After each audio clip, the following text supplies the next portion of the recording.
বাংলাদেশের number 1 YouTuber Rakib হোসেনের income সম্পর্কে আজকে আমরা জানবো। তো চলুন গাইস শুরু করা যাক। আসসালামু আলাইকুম।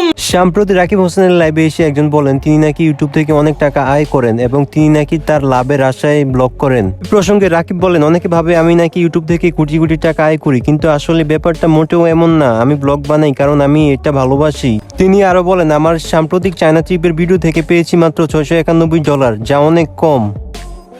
চলুন গাইস তার মুখ থেকে বিস্তারিত শোনা যাক। টাকা ভিডিও বানাইলে তো টাকা উঠে যায়, আসলে না এমন না। নাই আমরা অত টাকা অনেক হার্ড ওয়ার্কিং করা লাগে, হার্ড ওয়ার্কিং করার পর আমরা একটা ভালো পর্যায়ে আসছি আলহামদুলিল্লাহ। আমরা গরিব।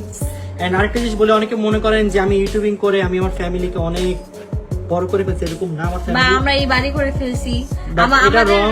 আমার বাবা আগে থেকে একটা ভালো পর্যায়ে ছিল এবং আমি ওই বাবার দেয়াই সবকিছু করতেছি। যে বাসা, এটাও বাবার বাসা, খাই এটাও বাবার হোটেলেই খাই। জাস্ট আমরা কোনো রকম রুমটা একটু ইন্টেরিয়র করে রেখেছি, দ্যাটস ইট। সবই বাবার হোটেলেই খাই বলতে গেলে। হ্যাঁ, ইনকাম করি, ফ্যামিলিকে লাগলে যখন লাগবে অতটুকু সাপোর্ট দিতে চাই। আমার বাবা যদি বলে কালকে আমাকে এইটা কিনে দাও, ওইটা কিনে দাও, সামর্থ্য আমার আছে আপু কি আলহামদুলিল্লাহ। লাগছে দেখছো, কোটি টাকা কামায় আমাকে দিয়ে দাও। আপনি আমারে দেন ভাই, এত কোটি কোটি টাকার মালিক, ওনার বাড়িও আছে, আমাদের তো বাড়িও নেই। তাইলে দেখেন, আমি এতদিন ধরে ইউটিউব করছি, আমার নিজের একটা বাড়ি নেই, আমি আমার বাবার বাড়িতে বসে আছি।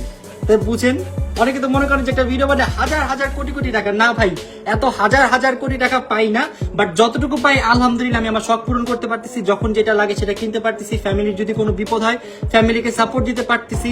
আশেপাশে কেউ বিপদে পড়লে তাকে বিপদ থেকে উদ্ধার করতে পারবো। নিজের কোনো কিছু লাগলে সেটা কিনতে পারবো, বাবা মায়ের স্বপ্ন পূরণ করতে পারবো। যতটুকু দরকার আলহামদুলিল্লাহ আমি অতটুকু পাচ্ছি। তো গাইজ এতক্ষণ তো আপনারা শুনলেন রাকিবের মুখ থেকে রাকিবের ইনকামের কথা। তো গাইজ আপনাদের যদি ভিডিওটি ভালো লেগে থাকে তাহলে চ্যানেলটিকে লাইক এবং সাবস্ক্রাইব করে দিন। আর আপনি যদি রাকিব এবং অন্তরার ফ্যান হয়ে থাকেন তাহলে অবশ্যই কমেন্ট করে আপনার মূল্যবান মতামতটি জানাবেন। তো সবাই ভালো থাকবেন, সুস্থ থাকবেন। আসসালামু আলাইকুম।